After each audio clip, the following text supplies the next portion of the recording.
There's the pillar of your spiritual development. Spiritual development. Those are the four. There you go. Go ahead, brother. Each of these pillars is of equal value. Yes. And even though any particular moment you may be focused on one of these pillars, the truth is they all must be built. That's right. Absolutely. Like the four legs of a table, they uphold the table. Yes. They uphold whatever is put on the table. Yes. Whatever responsibilities or goals that establish in your life requires that each of these pillars be strong, and that you're attentive to each one of them. All right, let's drop down to the pillar of relationship, brother. Other people give their whole focus to their relationships, pursuing romance or becoming obsessed with their friends or their extended family. Emotionally drawn and captivated, they give little attention to the other pillars of their life. Wow. Okay. And as a result, they do not have discernment in relationships. Yes, right. They cannot provide financial stability or security in relationships.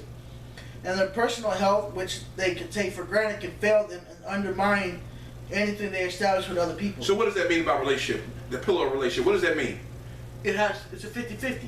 All right. That's true. That's true. But also, But the pillar, you have to. It's a relationship thing, because without a relationship, the pillar shall fall. of course. And if we concentrate only on the relationship, everything else is gonna fall. You know, have you ever noticed when young people, when they're teenagers, they say they fall in love, they don't think about nothing else but that other person. You got to be balanced. You got to be balanced in all things that you do. All right, let's go to the next one, Brother Josh. The pillar of your spiritual development. All right. The people who give themselves to the spiritual pillar, the pillar of spiritual development, have very weak relationships. Yes, they do. No financial foundation. Right. Very little skills in functioning in the world, and often poor mental. Poor mental and physical health. Yet they feel that their pursuit of spiritual power, spiritual growth, spiritual recognition, will compensate for all these things. Yes. And unless they are true monostatic, they will forfeit their work. That's right. Their providership, their personal health and valuable relationships for their spiritual pursuit. Thinking that the goal of enlightenment or becoming religious to a very great degree will solve all their needs and requirements. Okay, so what that means is, I used to say this, I say this all the time. Sometimes people that are spiritual, and I hate to say this, but I'm going to say it anyway. Some people are spiritual. There's a difference between being spiritual and having a relationship with God. Some people are so spiritual, they're so heavenly bound, and they're no earthly good. Exactly. And they concentrate I'm spiritual this, I'm spiritual this, but where's the other part? Where's your relationship? Where's your health? Where's your finances? See, so they missing. So if we neglect any of these principles, the pillar's going to fall. The pillar's going to fall, sir. Absolutely. The pillar of health. All right, that's key. Then there are people who give themselves to their health. Yes. They are extreme in the focus upon health. Perhaps their health is weak and this is taking all their attention. Or perhaps they want to be athletic and beautiful. Yes. And so they devote a major part of their life to their appearance and their athletic abilities. Yes. But this is often at the cost of other pillars in their life. That's right. So while they may be impressive in appearance, their mental health can be poor. Their relationships can be weak and failing. Yes. They may have very little financial foundation in That's the world right. and very few skills, because they have given themselves over to the one pillar primarily. That's right. And that's how we are. We are, as human beings and men, sometimes we are very lopsided. We'll lean more one way than we will the other. And we don't care about the other stuff that's going on. As long as we're getting satisfied with what we want, that's all important. We forget about the other stuff. And that's how our families and all the other stuff suffer around us. The pillar of work and providership, the last one. The pillar of work and providership. When we divide our conversation regarding work into three categories, the first is your work in the world. All right. The second is your greater work, which is knowledge. All right. The work in the world means your job, and the greater, and just like you said, is knowledge. You should work to learn, to be better in your thinking, to learn more things. Go ahead, Brother Josh. And the third is the handling and contribution of money. There it goes back to the finances again. See, everything in life is going to fall and rise on finances, because you need finances to live. Yes, sir. And if you don't handle your finances right, those pillars in your life, your health is going to fail, your relationship's going to fail, everything around you is going to fail. Then upon this foundation, a greater work can be given to you. But the first foundation must be built. Yes. The bridge between your ancient home and this world must be constructed. You have to do your part. All right, let's go down to the italics, brother. Let's read some of these because that's going to take us on out. Read. What? Go ahead, brother. Go ahead. No, go ahead. What you going? Just read these four, and I'll read these last two on the back. Go ahead, read all those right there for me. You must build the foundation if you are to live a greater life. Yes. You must have the strength. Yes. You must have the humility to do this work. Yes. You must break free of other relationships and influences to keep you from attending to these greater matters. That's right.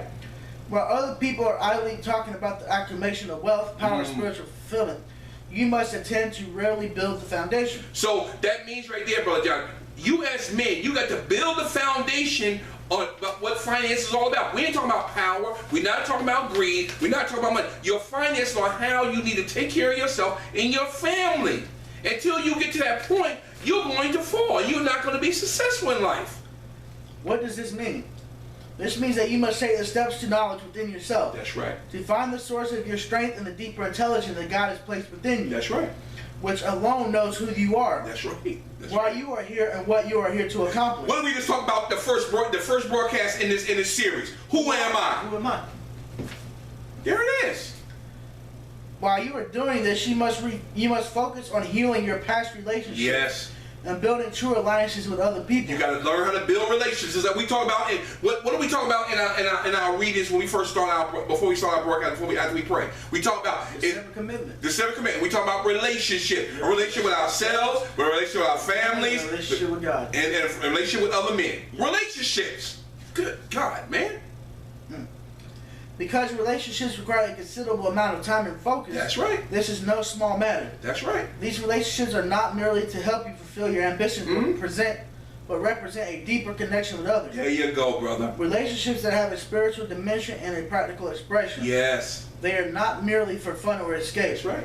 They represent true alliance, and you must invest yourself in them to build this kind of deeper trusted connection. I'm sorry there. That's what we have done here at MSF. We have a deep relationship between one another. Yes, sir. As brothers. And that's how we are. It didn't happen overnight, but I had to invest in them before they can invest in me. Now it's a shared thing between us now. We meet each other, we greet each other, the holy kiss. How you doing, brother? Josh may call me and text me. I text him every morning. That's what a relationship is, encouraging and being there for one another. Now, along with that, then we can start building things. We can set a foundation, but the foundation, we got to start on the relationships, and then we got to get our finances, and then we can grow together. Come on, son. What are you preaching tonight? Woo. Sorry, brother. Without this four pillars approach to your life, you will become very prone to eccentricity. Eccentricity? Uh-huh. You will become very prone to overemphasizing certain aspects of your life to the neglect of others. You will become very overly focused on certain things. That's right. And you will risk other key aspects of your life, and they will be weak and faltering as a result. All right, read this last two at a time. I'll take it on out there. It is like laying a foundation for a building. That's right. You cannot just build the building. Exactly. You have to build the foundation. Yes. You have to lay the plumbing and the wiring. Yes. You have to have a foundation that is strong enough to support the structure you're intending to build upon it. That's right, Brother Josh. All of the necessary infrastructure must be there. That's right. Otherwise, the building, no matter how beautiful or impressive, has nothing really to stand upon and cannot function. All right. So we as men, we build our lives sometimes on things that's not going to stand. And we also build our dreams upon a lie. We do. We build them on a lie, and the lie will not stand. So that foundation is going to crumble. You all used to always say about the man that built his house upon the stone and the one that built it on the sand, right? So when the storms of life came, the one on sand, what happened to it? Floated away. There you go. The one that built it on a stone, Still there. it stand because it was foundation. Good God from Zion. There are many people who have made notable achievements in life, Yes. but they are mentally ill, Yes. or their relationships are a disaster, or they have no inner life. That's right. No sense of who they are or where they are going. Yes. They have no connection to knowledge. That's right. While they might achieve a footnote in history, they themselves are a personal failure. That's right. Their gifts can only partially be given. That's right. They really did not meet the requirements of their life. Good God from Zion. All right, let me take it on out here. What is success? And we talk about finances and about greed, power. What is success? Success is the ability to experience and express the greater purpose that has brought you into the world. A greater purpose that will require strong relationships. There it goes again. A greater purpose that will require that you are stable and that you can adapt to changes, circumstances in the world. You need a relationship with others so y'all can go through the trials and tribulations together. That's what it's all about. A greater purpose that will require that you have a deeper connection to the greater knowledge that God has placed within you to guide you, protect you, and lead you to the greater life. And what is the last principle in the definition of manhood? You remember what the last one was? It's 4 principles in the definition of man. What was the last one?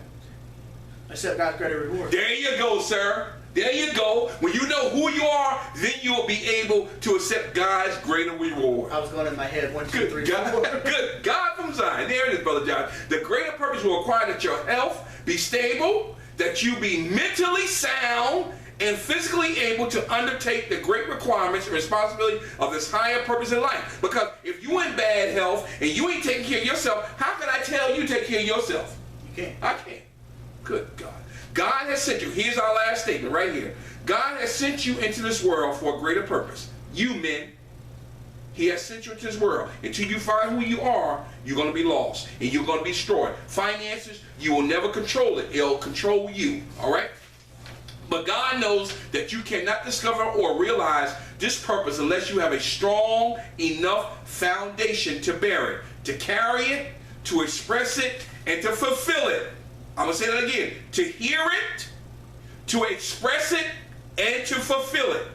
This is why the foundation building is so important and requires real time and investment on your part. Yes, Brother Josh. You missed one. What's that, brother? What did I miss, brother? Carry it. Oh, and carry. Oh, carry. I'm glad you said it. So it's 4 things you need. You need first to hear it, carry it. That means the scripture says, write the vision, make it plain, and he that reads it can run with it. You say hear it, but it says bear it. Oh, I'm sorry. I can't even. You said, all right. So that means bear it. Okay, I say hear it. Okay, so bear it. That means carry it with wherever you go. Express it and fulfill it. And you can only do that unless you have a relationship with somebody else. Yes, sir. All right? With this brother. Boy, it was tight, but this thing was right tonight. Yes, sir. Good. God was on. I hope you learned something about finances tonight and how it can control us. But also, once you know your purpose, you know how to handle finance and the 4 things that you need to know about finance. You earn it, you save it, you share it, and don't live in debt. All right, those are 4 key principles to that. And then we talked about the 4 pillars of life. All right. So I hope that you have got something out of this because this has been a powerful, powerful broadcast. I hope that it helps you. Brother Josh, you got any final words? No, sir. Oh, man. Well, we look forward to seeing you again on next week. We're going to have we're going to go into part 4 on next week. I can't wait because I'm already working on it already. It's going to be a power packed broadcast next week. We thank you again. We love you so much here at MSF and all the support that you're giving us here at the Trauma Network for Men. Well, it's all said and done. Brother Josh, take us on home. It's not what happens to you, it's how you handle that really matters. Finally, the secret is out. Even strong men struggle. Praise be to God. We thank you. We love you so much. And we look forward to seeing you next time on the Trauma Network for Men.